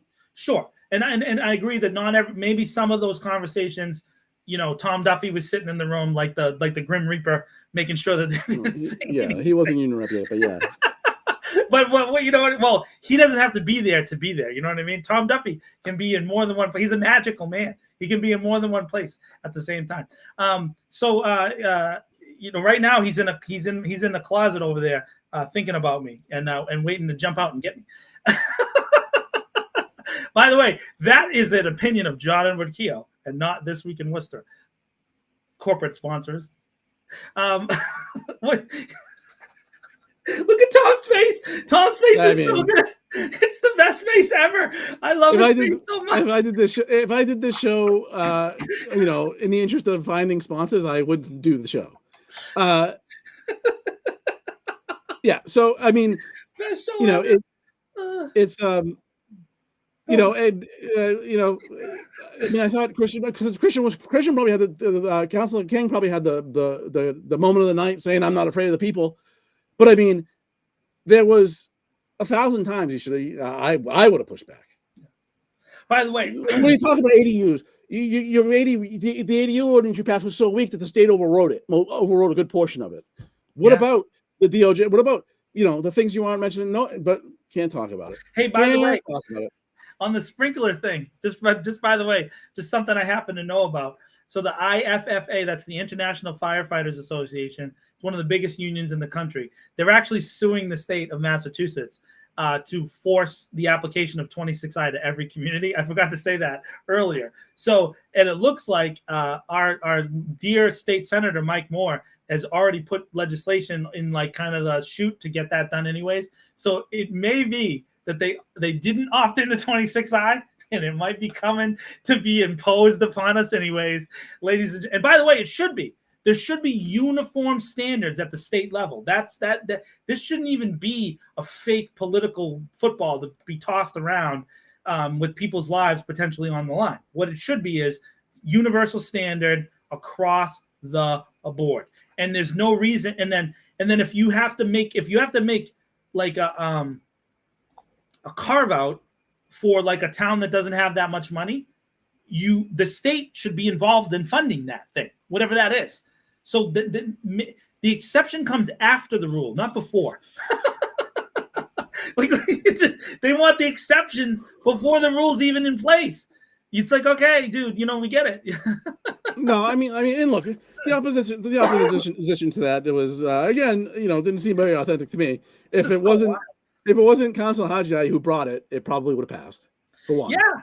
And two, the reason why it didn't is because like 3 landlords in the city got upset that they might have to spend $1 once, which they probably wouldn't have, but they interpreted it as they were going to have to spend money, and they got mad, and they donate, so they were placated. But now I'm watching permits, Tom. Like, which is something I don't do. Now I literally check permits on the city website every week. I usually do it on Sundays, and I'm looking for those names, and I'm looking for the LLCs that those people own. And as soon as they apply for a permit, now I'm going to immediately, on a regular basis, go right to the inspection department and say, "Hey, where's the inspection report from this building?" Like, I'm on it. Like they activate people by doing stuff like this. It's like, okay, now I'm annoyed, and now you've literally made part of my Sunday afternoon ritual is I'm going to track in the state and the city database anytime anything related to you is applied for, and then I'm going to hold the city accountable, and I'm going to push down their throat until I see that you're being held to the same standard as everybody else. Because you're 100% right on. It's so they can try to skate on, like, if you're rebuilding in this day and age, how much does it cost, Tom? It probably costs hundreds of thousands of dollars. So what's the difference between $350 and $390 when you have that kind of money? It really doesn't matter as much. Yeah, or you're already accessing financing, and if this is in the regular, yes, do you have to spend the money? Yes. Yes. Is it an extra cost? Yes. By the way, it's being imposed on you when you either have or are accessing the capital to do a massive rebuild. You know what's even better? This is even more fun.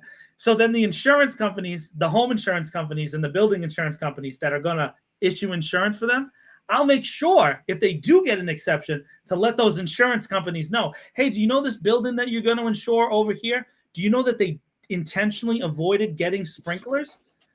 Isn't that something you have to, isn't that accounted for in your insurance costs? Right? Because you know they're going to try to get a deal there because their cousin Joe owns Joe's insurance. And so they're going to try to pull a stunt that way. But that's how we do it, dude. You have to publicly, consistently put pressure on them until they, go find some other battle to fight over, which they will. There'll be always something that they want to move on to, some other game that they want to play. But they made John angry. So now I have nothing better to do with my life than to just run it down. There's so many other stories too that they just don't realize. They just really kind of aggravated Tom and I one day, and it just got us going. That's it. That's the whole reason why. Yeah.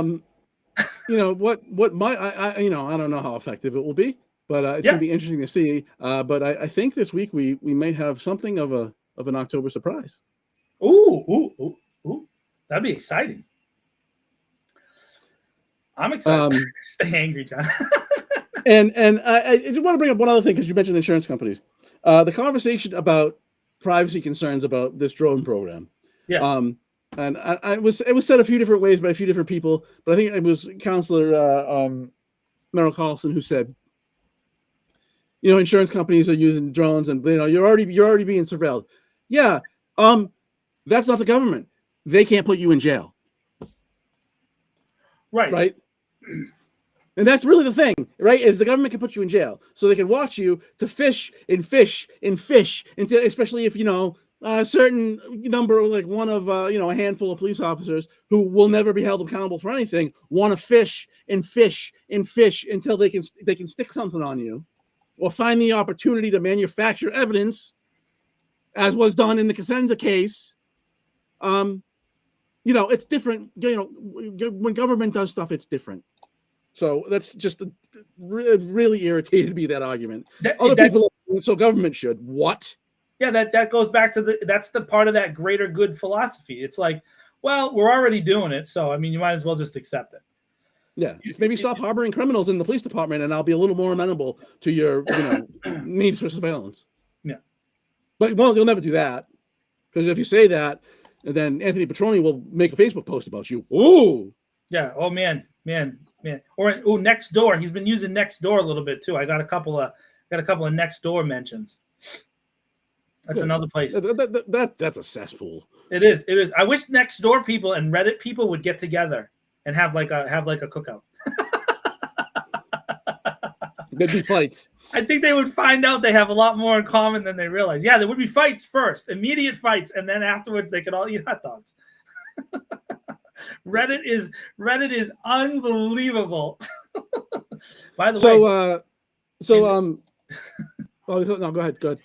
I was just going to say, in the Worcester subreddit, if anybody follows Reddit, you can regularly find This Week in Worcester articles posted in the Worcester subreddit. So if you want to click them over there, we take all the clicks, likes, follows, shares, scroll bys, anything that you can have. But listen, it really helps if you click on the article and you go into the article and actually read it inside. That helps a lot for Tom and I to get that bread. You know what I'm talking about? To get that bread. Get that paper. So yeah, just closing up the drone thing. I just wanted to so this will happen in 2020. The pilot will happen 26. So 2020, probably fiscal year 29. Yeah. Expect to be spending $2 million on this. Yeah. I'm with it. And it's going to happen. It's already been decided. Hey, the last real quick, the other thing we didn't get to cover was the cable thing, because I just wanted to real quickly. I spoke at that meeting in response to several cable items, and I just want to update you guys who followed along with me covering Charter Spectrum over the past couple of years. And let me tell you this. The items that were on there, I am grateful that there was 4 items on the agenda for cable, but one buried in there. One of them was for the attorney for WCCA to be, included in these negotiations with Spectrum. And I made the statement, it doesn't matter First of all, that's illegal. He can't be involved in a tax-related thing. He's a private citizen. You can't do that. But he was mad. He kept saying bad things to me too. You should have heard him afterwards. He was talking shit to me in the lobby. But it doesn't matter. What I want to say is this: Charter Spectrum. You can literally find this out. There's multiple press releases now related to this. Charter Spectrum has a sunset date for cable services of 2028. That is that is in their a prospectus. They release a prospectus every year that is sent to all shareholders. Part of their company's plan. And as Tom has said many times, corporations are beholden to who? Who, Tom? Who do they got to make money for? Investors. Shareholders. Cable television is a loss leader for Charter Spectrum. It hasn't made money in like 10 years. They are losing money on that service. So they're going to end it 100% in 2028. Time Warner is actually next year. So you're going to start to see cable go away over the next couple of years. It's not going to exist anymore. Everything's going to be done via streaming. The city manager is negotiating a 10-year cable deal. Just let that sink in. 10 years with cable. By the way, one of our regular our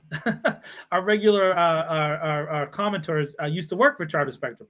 Charter Spectrum, when something is losing them money, they move really fast to get rid of it. It's like that they don't hesitate at all if they think it's going to lose money. The only reason that they've held on this long is because the franchise agreement guarantees a specific amount of revenue. But those revenue numbers have dropped to a point where they don't care anymore. So they're going to eliminate that as a service. It might even happen faster because of the current FCC chairman, Brendan Carr, is trying to give them all exceptions for streaming. So they're going to get rid of cable even faster than they merged. Time Warner merged with Charter. When did that? Was that this year? Last year, I think. Last year, you're right. That's right. That is true. But their cable divisions are still separate, Sean. They're not operating. They're not running. Yeah, they're not running the same system. That's So, anyways, the point is that my contention is that the city should not enter into an agreement with Charter Spectrum that's going to last 10 years. If it started this year, it would take us all the way into 2035, and then we would be in a deal where all of those entities, WCCA, the school department, and the city's cable division would all be tied to a funding source that is going to be gone no matter what in less than 3 of that 10 years. That's stupid. Yeah. It makes no sense. This is yet another thing that they've just bungled completely. And I'm not here to fluff your ego, but you're right from the beginning. They should have been like, get us a number on the senior discount and how you're going to allocate it within 30 days, or we're going to denial. And then they should have gone to denial. They should have listened to the cable. We literally gave them a document that proved that Charter Spectrum failed to live up to their contract over the entirety of the contract. We gave it to them. They have everything they need to go to court. The FCC, the formatting that we used, was approved and written by, you ready for this? Brendan Carr, the guy who's currently the chair of the FCC. He literally wrote the form that a city uses to deny. He did it. It was literally written by this guy. So guess what that means? We got a real chance to win. So the city should have went for this, and we probably would have been out of it already. I get it. There's some folks that are elderly that take cable as the way that they get TV, but their services would not have been interrupted. Right. No, for the entirety of the legal thing, they would have to continue the services no matter what for 18 months at a minimum. And then because a federal judge becomes involved, however long the federal judge tells them to. That's the way it is. You enter into the ascertainment, the city and the company have to go in together. And that means whatever the federal judge says, they got to do. Just like under a consent agreement. It's the same exact similar kind of structure. And I really think that the city swung and missed on that one. And now we're stuck in this. And I don't even know how much we've paid that lawyer at this point. I have no idea. He's great. Jerry's the best, but now they're probably $1 million into him at this point because he's making $900 an hour. Yeah. And but they didn't want to fight charter. They wanted to fight the DOJ report. That is correct. They did.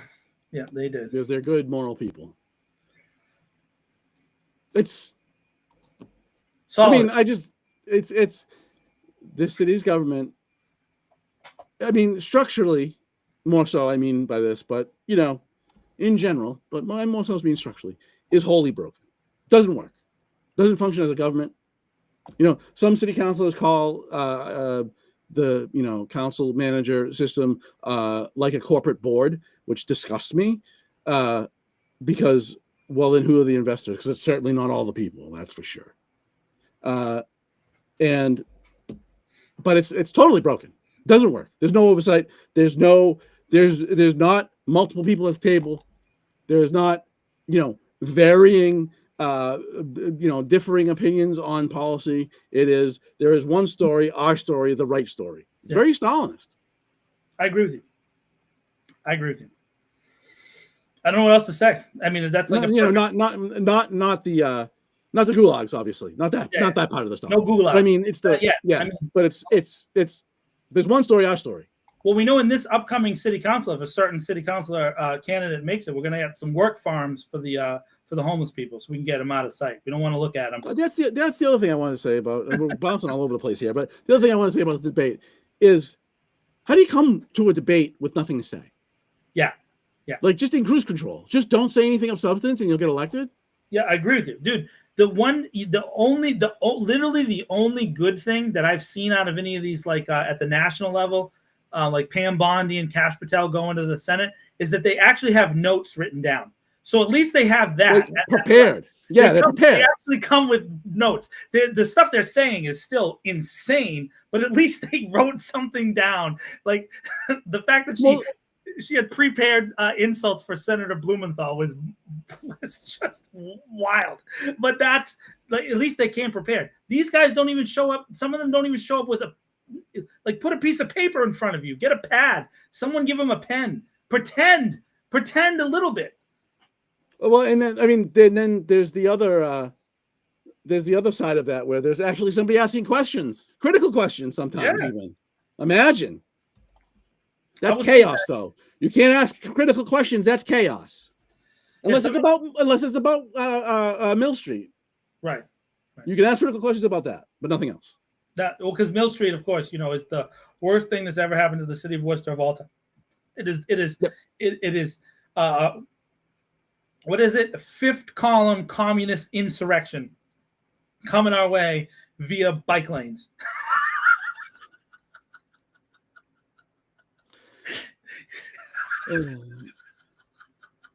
The big town of Worcester. It's a big club, and you ain't in it. I'm going to that debate. I'm going to be in person. Oh, is that happening? Yeah, they got a spot. They haven't announced it yet, but Tal said the other day that she's going to let the organizer announce it. So I can't wait. I talked to her about doing it, and then I found out that person was looking into it. So yeah. I let them do it. Yeah, that's fine. I'm down. I'm excited. You and me, let's go. We're gonna sit in that audience. I'm going. I'm gonna get Manny to come out and want that thing recorded. We're gonna cut some reels from that one. I'm pumped and jacked. Let's go. Oh, anything else? We were all over the place today, but it was irritating topics. Yeah. That's why I'm persistently irritated. Oh, so last thing is, if you guys saw online yesterday, I posted some pictures from the Old Friends premiere. So Old Friends was a project. We talked about it a little bit on the show. An actress and producer, my friend, Allison Rothwell. She's a mom. She's a business owner. She lives in Norton, Massachusetts. And we had made a movie down there and called Old Friends with Trevor Pennick from O-Town, if you guys like boy bands. And it was IBEW. It was an amazing night, and it really comes down to this idea of what we're trying to do here at This Week in Worcester, at Manny J Media, at Hollywood, and then at Leanne's company. By the way, if you need editing help, or if you want artwork, or if you need, accounting, Leanne does all that stuff. Leanne in the production. it's all about these kind of small businesses working together and like lifting each other up together, right? So when I go and do something like that, it helps Tom. And when Tom does certain articles, it helps me. And we it's mutual aid, but small business interaction. So, if you can support it, go check it out. There's various ways to get involved. You can buy a T-shirt. You can go. There's a GoFundMe. There's all that kind of stuff. You could also, help me and Tom out by clicking on the articles, sharing them, liking them, posting them. I have a writing platform. You can get involved with that. There's all kinds of ways that you could do just a little thing, and it'll help us continue to do this stuff. I have another rant. Yes, I have another rant. I forgot. The format of this debate is absolutely idiotic. Have 2 debates with 6 people, right? So you have 4 nights of debates because put everybody gets on stage with everybody else. Every candidate goes to 2, so it wouldn't be 4. You know what I mean, right? So you have 2 nights. You have 6 first night, 6 the second night, and then swap. I'm with you, dude. I also don't understand. What are you going to rebut in 30 seconds? A 30-second rebuttal? Yeah, not only that, I mean, at this past one with everybody on stage at the same time. Yeah, why are you putting 12 people on stage at once? It's stupid. It's wild. But also, like, they did this weird cycle where they did 4 people at a time. The first person got to talk, the other 3, and then the first person got to talk again. But the groupings weren't like, it wasn't like they were opposed to each other. Like sometimes the groupings all agree. No, but nobody challenges anybody. Yeah, there's no reason to have a rebuttal. Okay, well, okay, yeah. I mean, I know if Joe, Mo, Kate, and Donna are in a group, they're all going to say the same thing. I know that. I know that that's all happens. So then why not? There was not even an intention to put. And then yeah, right. So if you did that format where you have 2 6 and then you swap, so everybody gets on stage with everybody else. You can give people, oh my God, 2 minutes to respond to these, actual policy questions. Not that some of them don't have 2 minutes. They don't know 2 minutes on any of these topics, but and then you could give like substantive rebuttals and actually have real conversations. That was stupid. Yeah, just stupid. And then what if your topic, you are either some sort of specialist or you are advocating on a certain, and you just don't. Oh well, you didn't get picked for that topic, so you don't get. It's moronic, stupid waste of time. I agree. It doesn't allow for real. It doesn't give vote. It doesn't help voters at all. I don't think that voters. I think it was cool that we got to see it because of certain other things, but I don't think anybody who tunes into that is going to have their mind changed by that. They're just going to be kind of confirmed in what they already feel, and so. Because there's no time to say anything of substance. Yeah, there's no way to get out talking, even the top level talking points. Yeah, I'm with you. Yeah. I think by the way, it was Mark. It's Mark Henderson from the 016 who's hosted and moderating at the IBEW. I just got the post here on October 29th at 7 p.m. 242 Mill Street. So it's on Mill Street. It's great. Mark's a good friend, and I'm sure he will not ask me to ask questions, especially about the police. Mark is amazing. Mark Henderson is a great guy. You guys might not know him, but he also is on Tom's thing on Hank Stoles every Wednesday morning. So you can go check out the 016. 016 is kind of a cool place where everything from local media is aggregated into one place. It's a great resource if you're kind of looking for what's going on. So www.the01 is it the 016? Yeah, it's the016.com. Go check that out. And I didn't say that as a slight against Mark. I said that because he's smart. Yeah, Mark is a smart dude. Because I will not ask the questions politely. Yeah, I just it's so many opportunities where I just was like, say something back, and nobody did. Don't have a backbone, anybody. Don't challenge anybody. Definitely do not draw a distinction between yourself and the other candidates. That might get you to win.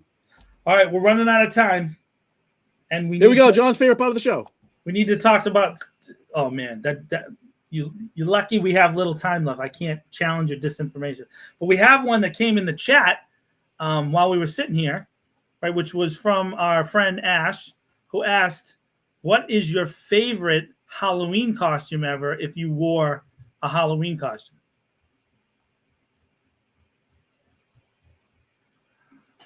I don't even remember. If you celebrated Halloween.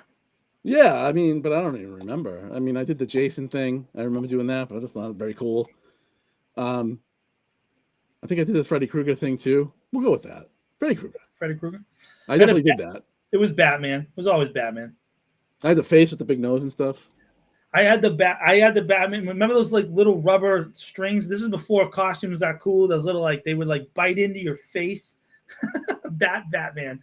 I definitely had Batman a couple. Of course, you were a kissing booth, Maria. Of course. Yeah, Maria. I just had so many things to say. That was like the least shocking shocking thing of all time. I had so many horrible things to say back to you right then that I will say in private, but I can't say here. Yeah, Ashley was Batman. Nice. That's so dope. We were both Batman, but just so you know, I'm actually Batman. Just so you know, I'm like 4,000 years old. And that's too old. That's too long ago to remember. I'm when actually I dressed up Halloween. You are. Do the voice. Although I'm not a billionaire, so that I guess I can't really be Batman without being a billionaire. And everybody in city government is thankful for that. Oh, because if I was, we'd be oh boy, we'd know some things. Well, let me tell you this: if I ever become a billionaire, boy, are those independent candidates going to have a lot of resources available to them. A lot of what do they call? What's a super PAC? Can I form one of those bad boys? Let me form a super PAC, Tom. Get that going. All right, I'll just dump money in there. Well, how much? What are those $1 million checks that Elon Musk was handing out? Can we do that? Are we allowed to do that? Is that legal? I just have a response here. Yep, and you still let me in the kissing booth. Oh, he got you there, Maria. Yeah. Oh man. Oh, we gotta go. All right, kids. Yeah, we're over the limit. We've been naughty. I hope everybody enjoyed. Thank you for participating, being active in the chat, and all that. Like, follow, share. We will be here again next Sunday for our second in a row. Next Sunday, 8:30 as usual. Until then, be safe, have fun. We will try to screw it up less next week. Deuces. My eyebrows are pointing at you. You. Not you, Tom, Weird. but you.